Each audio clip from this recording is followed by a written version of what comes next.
Students, हम लोग आज चैप्टर नंबर 8 ईवीएस का पढ़ने जा रहे हैं एंड चैप्टर का जो नेम है diet deficiency and communicable disease. इसका मीनिंग होता है कि भोजन की कमी और उससे कमी हो जाने के कारण जिस तरह के संचारी रोग होते हैं वो क्या क्या हो सकते हैं। कम्युनिकेबल डिसीज़ में संचारी रोग।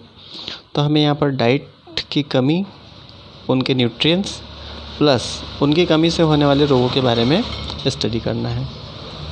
चलिए स्टार्ट करते हैं directly. Our food should have enough nutrients so that we grow and stay healthy. It means कि जो हमारा फूड है, हमारा भोजन होता है, उसमें क्या होते हैं कि वो काफ़ी सारे जो न्यूट्रिएंट्स हैं वो अवेलेबल होते हैं। ठीक है, मीन्स पोषक तत्व।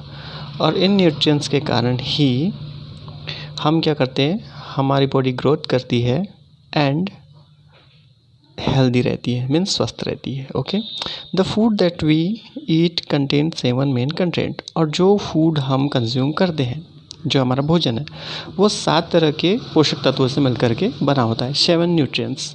और वे क्या क्या हैं? So that is protein, carbohydrate, fats, vitamins, minerals, fibre और रफेस। ओके, ये 7 टाइप के न्यूट्रिएंट्स अवेलेबल हैं।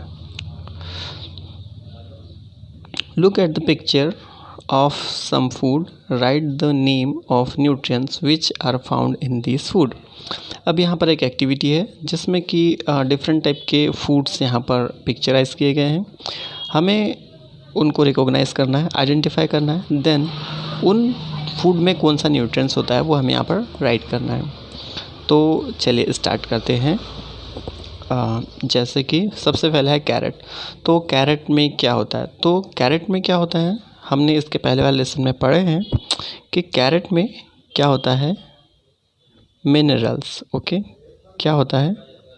मिनरल्स का रिच सोर्स है। ठीक है, और विटामिन्स भी होते हैं वैसे तो ग्रीन वेजिटेबल्स में, बट ये मिनरल्स का मेन सोर्स है। ऑरेंज, ऑरेंज में क्या होता है? फाइबर्स, फाइबर का अच्छा सोर्स होता है। तो फाइबर्स मीन्स क्या आता है? रफेस। ठीक है, तो ये हो गया फाइबर्स आपका। देन आता है एप्पल। एप्पल में भी मिनरल्स एंड विटामिन्स होते हैं, लेकिन मेनली इसमें मिनरल्स होते हैं। ओके, देन आता है राइस। अब राइस जो है, अनाज है, उसमें क्या होता है? उसमें होता है कार्बोहाइड्रेट।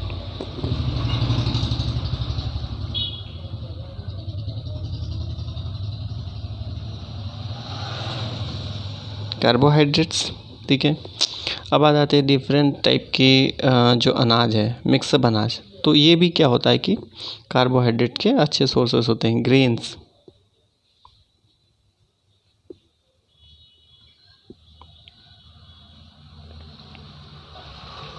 कार्बोहाइड्रेट। फिश, फिश तो प्रोटीन का बेस्ट सोर्स होता है। ठीक है, रिच प्रोटीन का सोर्स होता है फिश। सॉल्ट में क्या होता है? मिनरल्स। एंड आंवला, ठीक है, इसमें क्या होता है? विटामिन्स।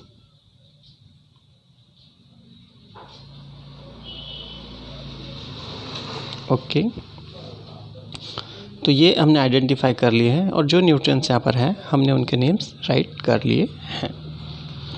ठीक है, इसका पिक्चर में क्लिक करके ग्रुप में डाल दिया जाएगा। Sometimes we feel weak and tired. Our body doesn't work with easy.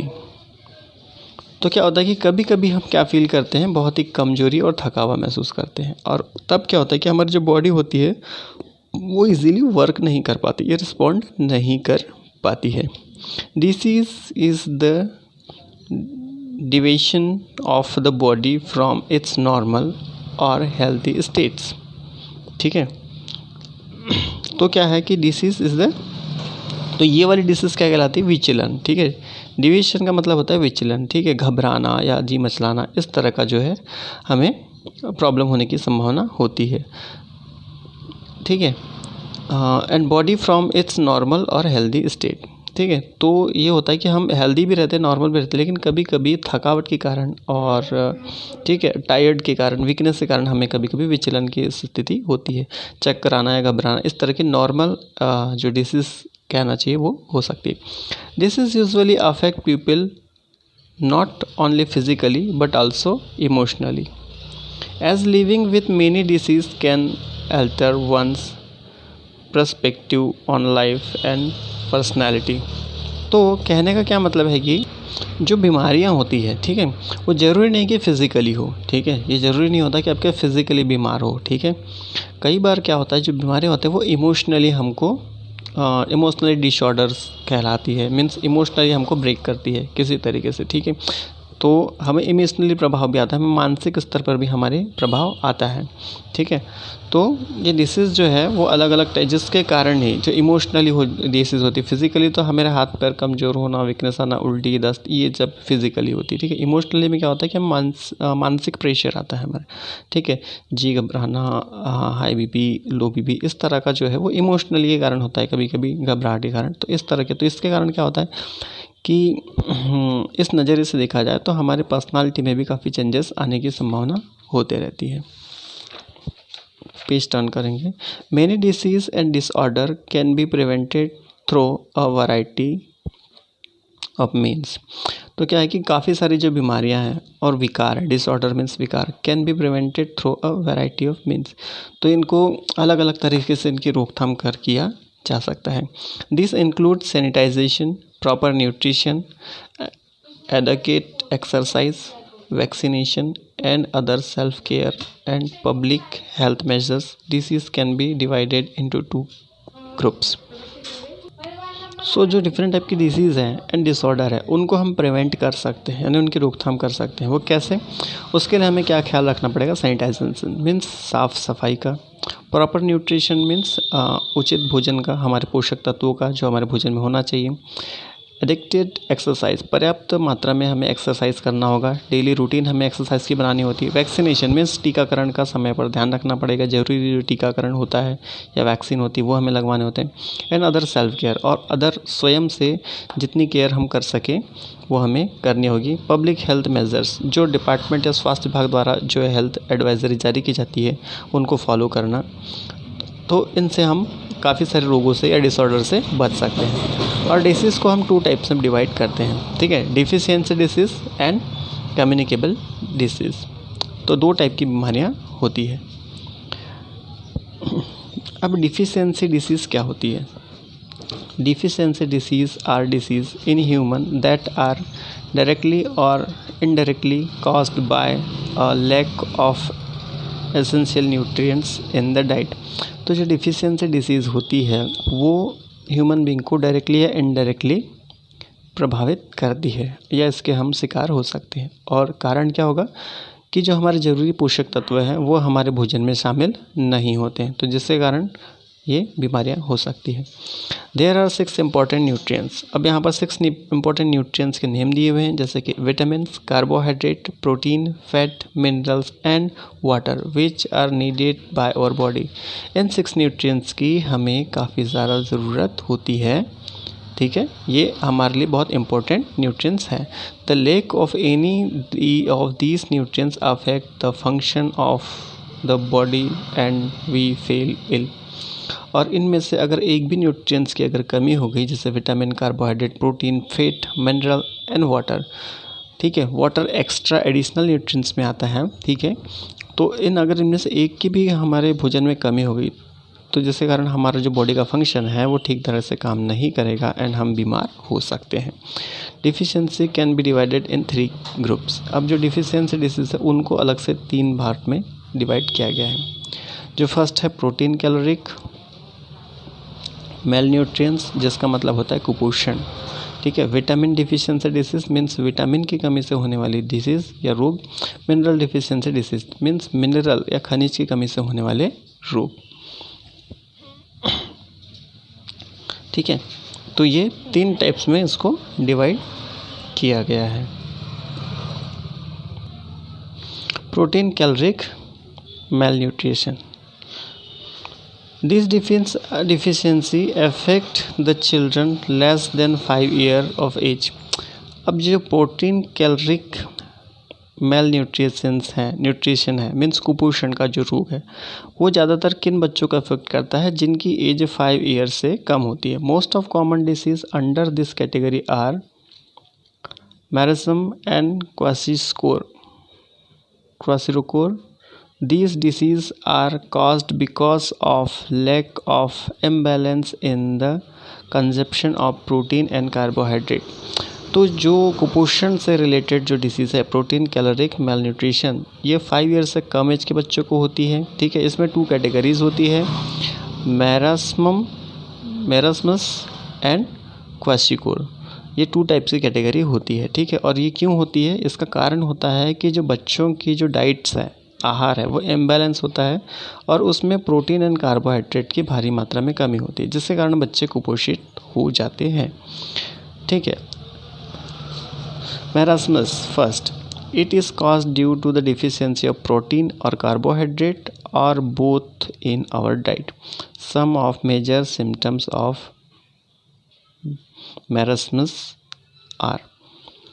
तो ये जो डिसीज़ है ठीक है ये प्रोटीन और कार्बोहाइड्रेट की कमी से होती है, दोनों की कमी अगर भोजन में हो जाता हो, और इसके कुछ जो सिम्टम्स है वो यहाँ पर दिए गए हैं कि कैसे पहचान सकते हैं कि हम बच्चे कुपोषण का शिकार हैं या ये डिसीज इन्हें हुई है। Affected child looks dull and weak. जो बच्चा होगा वो काफ़ी डल, थका हुआ और बहुत कमज़ोर दिखाई देगा। ही शी हैज़ शकिन आइज। और ऐसे बच्चों की आंखें क्या होती है, अंदर की ओर धंसी हुई होती है। ही और she has thin and light hair. ऐसे बच्चों के जो बाल होते हैं वो बहुत पतले होते हैं और झड़ने लग जाते हैं। The skin of child become dark and spot piling. तो जो बच्चों की स्किन होती है वो डार्क होने लगती है और कई बार ये होता है कि उसकी स्किन जो होती है छिलने लगती है, झड़ने लगती है। तो ये जो सिम्टम्स हैं ये इस डिसीज़ के हैं। प्रिवेंशन, इसका बचाव क्या है। Breast feeding by mothers is the best measure to prevent marasmus.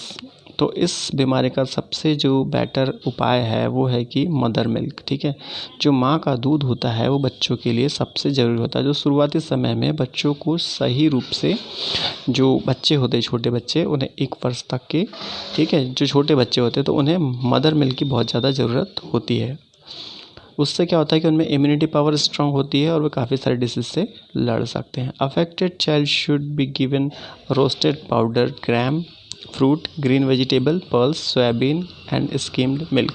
तो जो बच्चे कुपोषण का शिकार है उन्हें क्या भोजन में देना चाहिए, roasted powder of gram means जो चना होता है, ठीक है, उसका पाउडर देना चाहिए, रोस्ट किया हुआ भुने चने का पाउडर, फ्रूट्स, ग्रीन वेजिटेबल हरी सब्जियां, दालें, सोयाबीन और स्किम्ड मिल्क, ये इनके भोजन में शामिल किया जाना चाहिए। क्वाशिरकोर, अब ये सेकेंड जो बीमारी है। So kwashiorkor is caused by major deficiency of protein. ये बीमारी प्रोटीन की कमी से होती है mainly. This disease affect the child between the age group of 1 to 3 year. और ये जो बीमारी होती है ये बच्चों को 1 वर्ष से 3 वर्ष के बीच में हो सकती है। Some major symptoms of kwashiorkor are. अब इस बीमारी के क्या सिम्टम्स है वो हम देखेंगे। लॉस ऑफ एपेटाइट, कि बच्चों को भूख न लगना, भूख की कमी।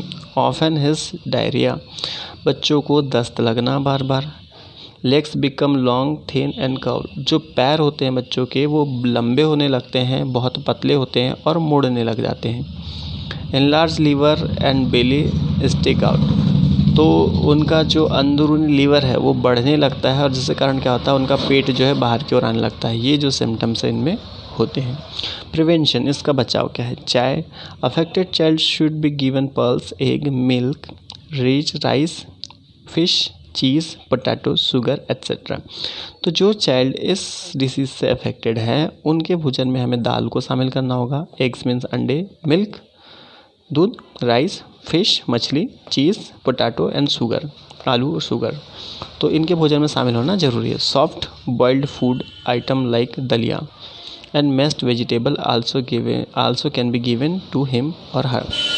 और साथ ही में सॉफ्ट बॉइल्ड किया हुआ आइटम जो वेजिटेबल्स होती है, बॉयल की उबला हुआ खाना जैसे दलिया, ठीक है, और साथ ही में हरी सब्जियां जो मैश की हुई, ऐसे भोजन में शामिल करना चाहिए। ओके, तो ये हमने इस लेसन को हम 2 से 3 पार्ट में करेंगे क्योंकि ये काफ़ी लॉन्ग लेसन है। ये फर्स्ट पार्ट है। फर्स्ट पार्ट में हमको जैसे कि देखा, हमको फूड आइडेंटिफाई किया, देन हमने जो डिफिशियंसी डिसीज़ है एंड कम्युनिकेबल डिसीज़ के 2 टाइप्स देखे, जिसमें कि फर्स्ट ऑफ टाइप हमने डिफिशियंसी डिसीज़ का देख लिया है और 3 टाइप्स इसके देख लिए हैं। नेक्स्ट पार्ट में हम इसको विटामिन डिफिशियंसी डिसीज़ का करेंगे। Thank you.